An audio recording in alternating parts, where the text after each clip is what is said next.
Hello प्यारे दोस्तों, नमस्कार, राधे राधे। आ जाओ भाई, एक और मास्टर क्लास के साथ, क्लास नंबर 5, वो भी किसके लिए? व्यवसायिक संगठन के लिए। ठीक है। और ये जो क्लास चल रहा है पीजीटी टीजीटी, कहाँ कहाँ के लिए?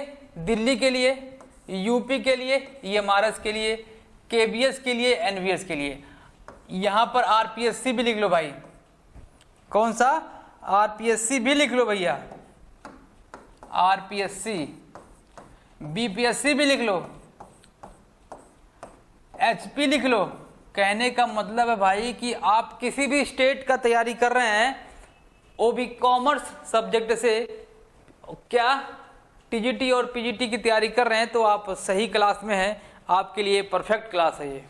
ठीक है, जिसमें हम लोग आज व्यवसायिक संगठन के बारे में चर्चा करेंगे, जो 20 क्वेश्चन के माध्यम से हम देखेंगे। क्लास नंबर 5 है, 4 पार्ट हो चुके हैं। अगर आप नए हैं तो जाके उसको जरूर देखिए। क्लास नंबर 5 इसके बाद देखिएगा। ठीक है, आ जाओ देखते हैं भाई पहला क्वेश्चन क्या है। चलो शुरुआत करते हैं भाई पहले क्वेश्चन का। आप लोग इत्मीनान से पढ़िए और आंसर करिए। क्या है इसका क्वेश्चन का आंसर? देखो, कह रहा है कि ऐसे आयात जो उत्पादन क्षमता का विस्तार करते हैं उन्हें क्या कहा जाता है। ये आपसे पूछ रहा ना भाई कि ऐसे आयात के बारे में बताइए जो किसके बारे में बड़ा विस्तार करता हो? उत्पादन क्षमता का विस्तार करता हो। वो आयात क्या होगा? आयात का मतलब क्या होता है कि भाई विदेशों से किसी चीज की खरीदारी करना, उसे आयात बोलते हैं। अभी पूछ रहा है कि कौन सा ऐसा वस्तु खरीदा जाए जिससे क्या हो? उत्पादन क्षमता बढ़े। तो उत्पादन क्षमता कैसे बढ़ेगा? हम या तो कोई मशीनरी खरीद के लेके आ जाए, मशीनरी लेके आएंगे, या फिर कोई टेक्नोलॉजी लेके आएंगे वहां से, एक तो होगा, या फिर क्या होगा? टेक्नोलॉजी लेके आएंगे। तो ये 2 तरीके हैं उत्पादन को बढ़ाने का। कोई नए तरीके का जो मशीनरी हो, उत्पादन क्षमता जिसकी अधिक हो, नए नए टेक्नोलॉजी को खरीद के लेके आएंगे विदेश से, तो जिससे क्या होगा? उत्पादन क्षमता का विस्तार होगा। क्या परिपोषक ऐसा कुछ है? नहीं। मेंटेनेंस के लिए कौन सा आएगा? नहीं, ऐसा नहीं है। विकासात्मक, साफ साफ कह रहा है, विकासात्मक आयात, डेवलपमेंटल इंपोर्ट जो होगा वो क्या कह रहा है? करेगा आपका उत्पादन क्षमता में वृद्धि करेगा। अब इसमें क्या क्या आएगा? विकासात्मक आयात में क्या क्या आएगा? कोई नए जमाने का जो मशीन होगा जिसकी कैपेसिटी बहुत ज्यादा होगी, कम समय लगता होगा, कम बिजली लगती होगी और कम वर्कर उस पर लगते होंगे, और प्रोडक्शन क्या होता होगा? और के मुकाबले ज्यादा होता होगा। तो ऐसी मशीनरी का आयात करेंगे। नए नए टेक्नोलॉजी को लेकर आएंगे, नए नए टेक्नोलॉजी को लेके आएंगे, तो उससे क्या होगा? उत्पादन क्षमता बढ़ेगी। ठीक है, तो पहला क्वेश्चन था, अच्छा क्वेश्चन था। हाँ, आ जाओ अगला क्वेश्चन देखते हैं। देखो क्या कह रहा है, पढ़ो भाई। जब निर्यात आयात से अधिक हो, क्या कह रहा है? जब आयात, ये तो कह रहा है निर्यात, जब निर्यात क्या हो? ग्रेटर देन हो आयात से, तो क्या होता है भाई? किसी भी देश के लिए उसका जो निर्यात का सिस्टम होता है वो ज्यादा हो कंपेयर टू आयात। ठीक है, उस कंडीशन में वो उस देश का जो भुगतान का संतुलन होता है, व्यापार का संतुलन होता है, वो एकदम सही होता है, फेवरेबल होता है। तो व्यापार संतुलन अनुकूल होगा, व्यापार संतुलन प्रतिकूल तो बिल्कुल भी नहीं होगा। जब निर्यात ज्यादा होगा तो अनुकूल होगा, फेवरेबल होगा। भुगतान संतुलन अनुकूल होगा, भुगतान संतुलन प्रतिकूल होगा, ऐसा कुछ सिस्टम नहीं है। क्या होगा? आपका व्यापार संतुलन अनुकूल होगा। क्लियर? ठीक है, तो आपका ये ऑप्शन पहला क्या हो गया? सही होगा। जब निर्यात आयात से ज्यादा हो तो व्यापार संतुलन अनुकूल होता है। ठीक है, दूसरा क्वेश्चन देखे, आ जाओ दूसरा क्वेश्चन देखो। पढ़ो भाई दूसरा क्वेश्चन क्या है, इसके बाद आगे चलते हैं।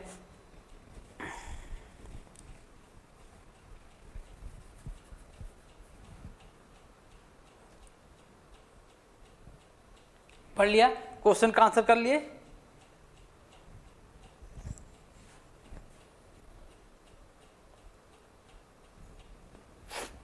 ठीक है, मैं पढ़ूं? हाँ, क्या कह रहा है कि व्यापार संतुलन को अनुकूल बनाने हेतु निम्न प्रयास किया जाना चाहिए। भाई देखो, अभी हम पिछला क्वेश्चन ही देखे हैं, उस कंडीशन में कह रहा था कि आप अपना निर्यात को बढ़ा लीजिए कंपेयर टू आयात, आपका जो व्यापार संतुलन है ऑटोमेटिक बन जाएगा, अनुकूल हो जाएगा।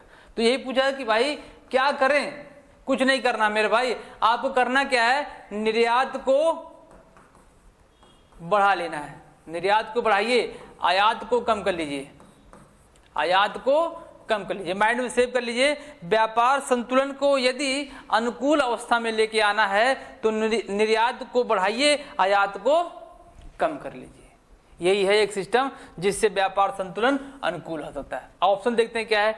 आयात बढ़ाना चाहिए, नहीं, आयात को तो कम करना है, आयात को तो कम करना है। दूसरा क्या करें, आयात बढ़ाना चाहिए, भाई आयात को तो कम करना, आयात क्यों बढ़ाओगे? आयात बढ़ाओगे तो व्यापार संतुलन अनुकूल नहीं प्रतिकूल हो जाएगा।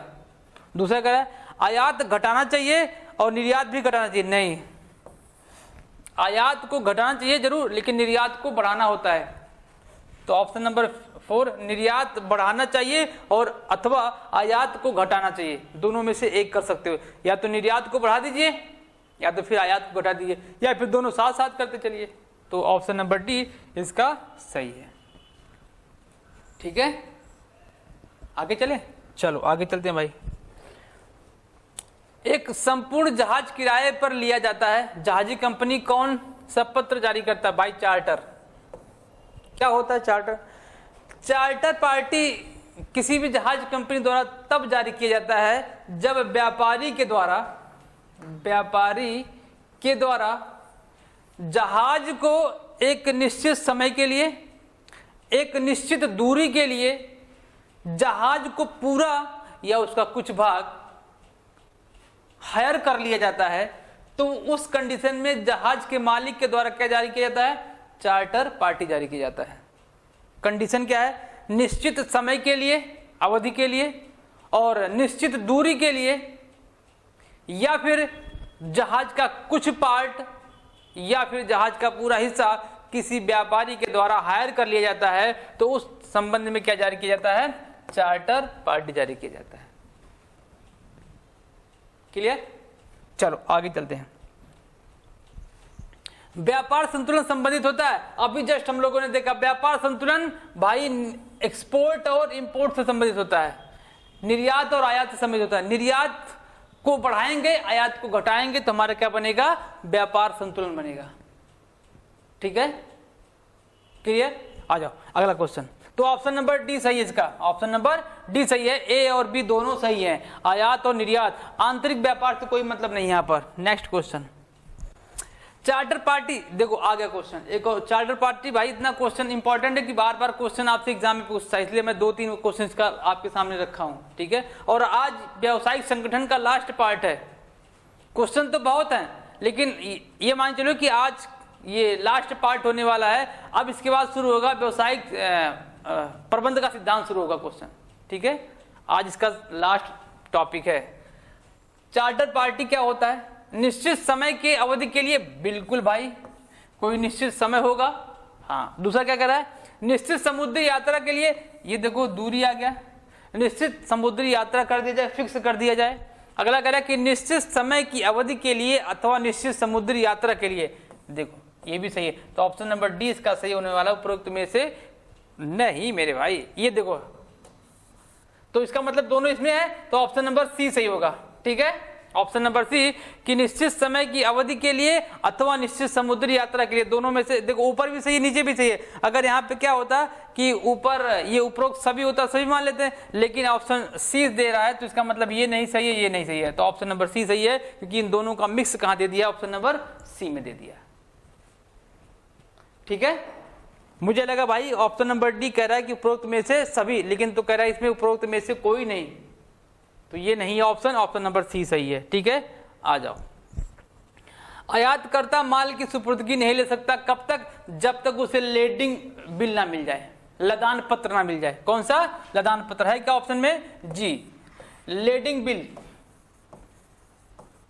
लेडिंग बिल भाई वह पत्र होता है जिसके बिना जो आयात करता है, माल को खरीद रहा है, व्यापारी है, वह माल को बंदरगाह से नहीं छुड़वा सकता है।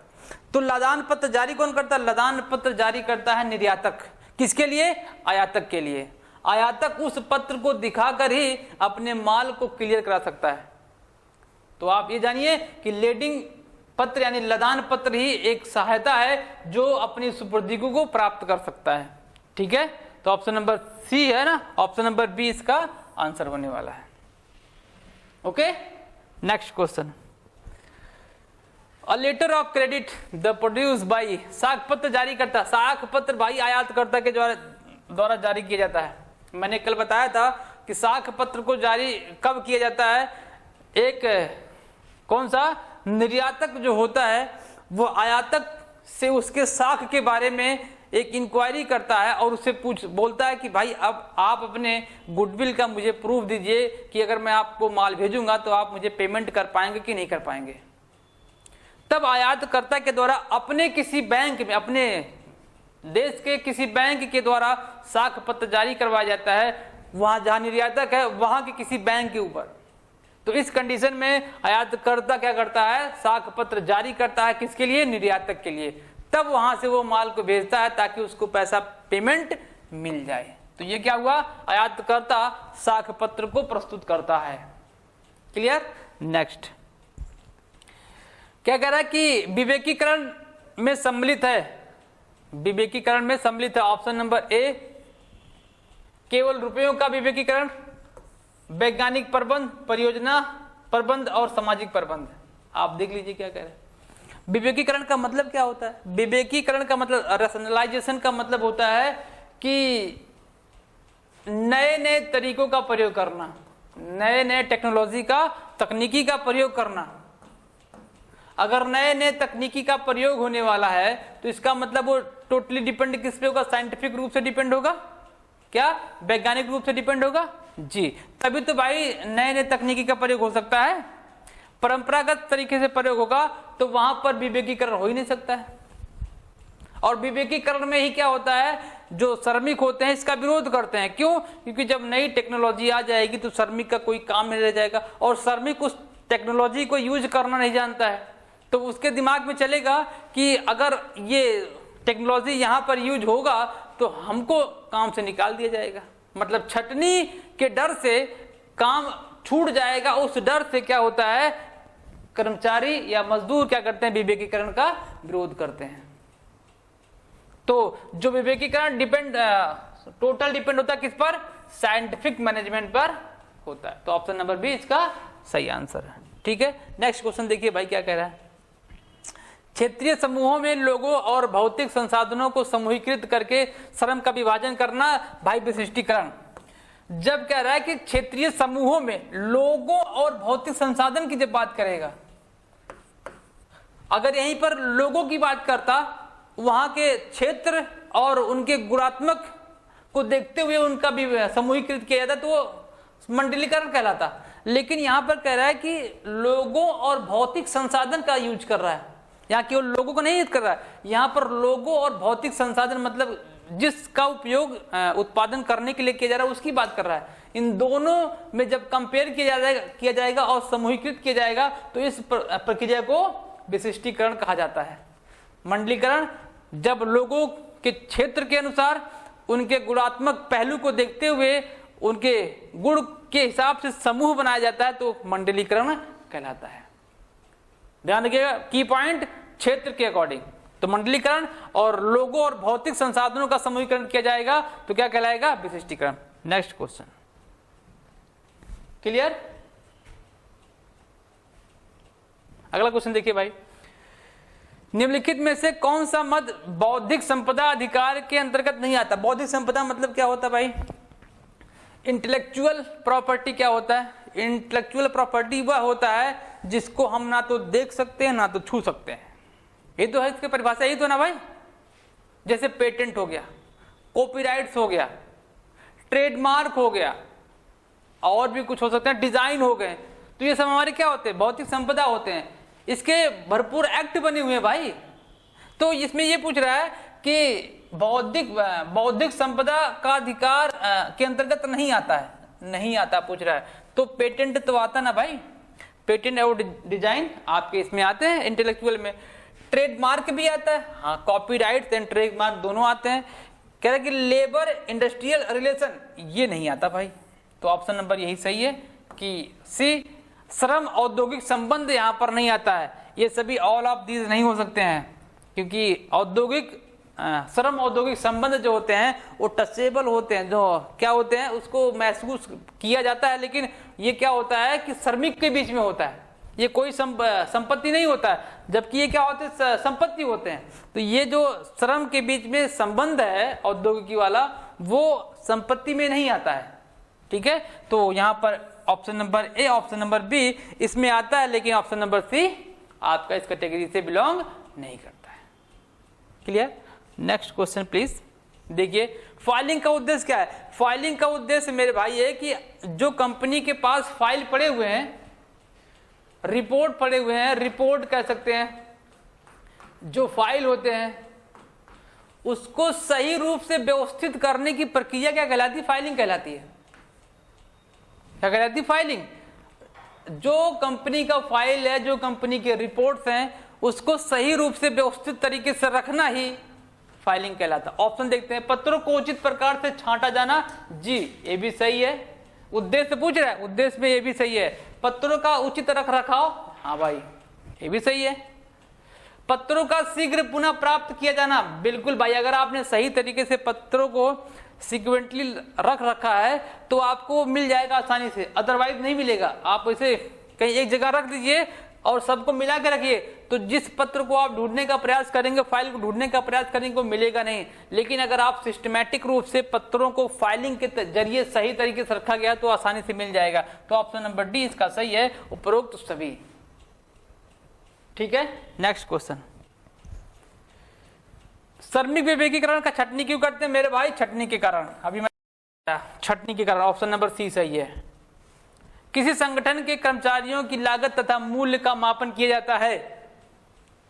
यह पूछ रहा है किसी संगठन में जो कर्मचारी होते हैं उनकी लागत और उनके मूल्य का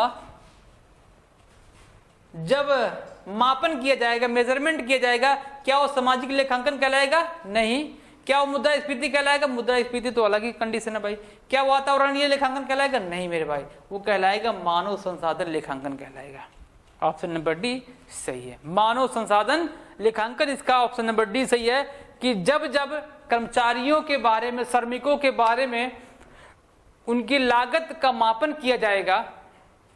इसका उद्देश्य क्या होता है लागत मापन करने का? भाई क्या होता है, अमौद्रिक जो अभिप्राय होते हैं उसको मजबूत करना, इसका मेन पहलू है। इसका मेन पहलू है कि जो अमौद्रिक अभिप्राय हैं, मानव को जो श्रमिक काम कर रहे हैं वहां पर उनको अभिप्रेरित भी करना होता है ना। हाँ, अब उस कंडीशन में उनके मूल्य का मापन जब किया जाएगा तो उनका भी उत्साह बढ़ता है। उनके बारे में भी जब अकाउंटिंग की जाएगी तो उनके मनोबल में भी क्या होती है? वृद्धि होती है। तो इसीलिए इसका परम उद्देश्य यही है। तो option number D, human resource accounting क्या कहलाता है आपका? कि संगठन के कर्मचारियों की लागत और मूल्य का जब मापन किया जाएगा तो ह्यूमन रिसोर्स मैनेजमेंट कहा जाएगा। Next question. पुनः निर्यात व्यवस्था में सम्मिलित है। भाई पुनः निर्यात का मतलब क्या होता है? आपने क्या किया? कहीं से आयात किया, किसी देश से आपने कोई सामान आयात किया, बंदरगाह से ही उसको क्या कर दिया? कहीं निर्यात कर दिया। आप अपने देश में लेके आए, उसका उद्देश्य यही था कि वहां से माल आएगा, हम उसको दूसरे देश में उसको बेच देंगे, निर्यात कर देंगे। तो उसे क्या बोलते हैं? पुनः निर्यात। ऑप्शन में क्या है? वस्तुओं का निर्यात अकेला नहीं है मेरे भाई, वस्तुओं का आयात अकेला नहीं, ना आयात ना निर्यात, ऐसा कुछ है ही नहीं है। ऑप्शन नंबर डी, आयातित वस्तुओं एवं सेवाओं का निर्यात करना। ऑप्शन नंबर डी इसका सही है। Okay, next question. विदेशी व्यापार में मद गोदाम मूल्य क्या? गोदाम मूल्य का मतलब होता है कि मेरे भाई किसी भी गोदाम में जो माल रखे गए हैं, स्टॉक हैं, उसका लागत मूल्य और कुछ प्रॉफिट का पार्ट जोड़ दिया जाता है, उसको क्या बोलते हैं? लोको प्राइस कहा जाता है उसको। गोदाम मूल्य उसे कहा जाता है। क्या? लागत में प्रॉफिट को जोड़ा जाता है। कौन सा प्रॉफिट? भाई कुछ रकम, लाभ का कुछ रकम जोड़ा जाता है, ये ध्यान रखिएगा। पूरा नहीं, पूरे लाभ को नहीं बात कर रहा भाई, लाभ का कुछ रकम जब लागत में जोड़कर दिखाया जाता है तो उसे लोको प्राइस कहा जाता है, गोदाम मूल्य कहा जाता है। तो ऑप्शन नंबर सी इसका सही है। माल की लागत नहीं, ऑप्शन नंबर सी सही है। गोदाम मूल्य समझ में आ गया? गोदाम मूल्य क्या होता है? लागत में कुछ पार्ट प्रॉफिट का जोड़ दिया जाता है तो आपका कहलाता है गोदाम मूल्य। नेक्स्ट क्वेश्चन भाई, भारतीय निर्यात मूलक कंपनी में अप्रवासी भारतीयों द्वारा समता पूंजी में नियोजन 100% क्या है? समता पूंजी में किसी एनआरआई द्वारा, एनआरआईज के द्वारा यदि क्या किया जाता है, पूंजी में नियोजित करना चाहता है, वो भी समता पूंजी में नियोजित करना चाहता है, विनियोजित करना चाहता है, तो उसके लिए 100% छूट दिया गया है। क्यों? एनआरआई का मतलब ये भारतीय ही होते हैं, लेकिन क्या होता है कि वो विदेश में रहते हैं, किसी भी कारण से कुछ दिनों से जो कंडीशन उसका फुलफिल नहीं करते हैं, तो उन्हें क्या बोला जाता है? एनआरआई बोला जाता है मेरे भाई। हेलो हेलो हेलो, ठीक है। तो ऑप्शन नंबर डी 100%। पिछली बार क्वेश्चन में आया था, पेपर में आया था ये। कच्चे माल का अंतिम उत्पाद में रूपांतरण प्रकार क्या कहलाता है? कच्चे माल का अंतिम उत्पाद में रूपांतरण प्रकार का, अब ये कह रहा है कि जो कच्चे माल है उसको परिवर्तित जो होता है किसमें, कहां पर? अंतिम उत्पाद में। कौन करता है? कॉमर्स नहीं, उद्योग करते हैं मेरे भाई। व्यवसाय तो केवल खरीद के बेच देगा, बिजनेस जो होते हैं और व्यापार होते हैं वो खरीद के तुरंत बेच देंगे मेरे भाई। ये उद्योग है, उद्योग में व्यवसाय में उद्योग का पार्ट है, व्यवसाय का पार्ट उद्योग है। तो उद्योग ही है कच्चे माल को परिवर्तित करके पक्के माल में लाके उसको 100% कन्वर्ट कर देता है, मतलब अंतिम उत्पाद के रूप में परिवर्तित कर देता है। तो कौन होता है? वो इंडस्ट्री होता है। ठीक है। Next question, I think second last question, Bharat में पर्यावरण संरक्षण अधिनियम लागू कब हुआ? भाई डेट सीधे सीधे पूछ रहा कि डेट क्या है? 95, 1956, 76, 82, 9, 1986, 30 अप्रैल 1986, 30 अप्रैल 1986 इसका डेट है। पर्यावरण संरक्षण अधिनियम 1986, 30 अप्रैल 1986 को लागू हुआ था। इसकी घोषणा इस डेट को की गई थी। ओके, नेक्स्ट क्वेश्चन चले, आ जाओ। स्वतंत्र भारत की प्रथम औद्योगिक नीति, प्रथम औद्योगिक नीति मेरे भाई चलाई गई थी, एक मिनट,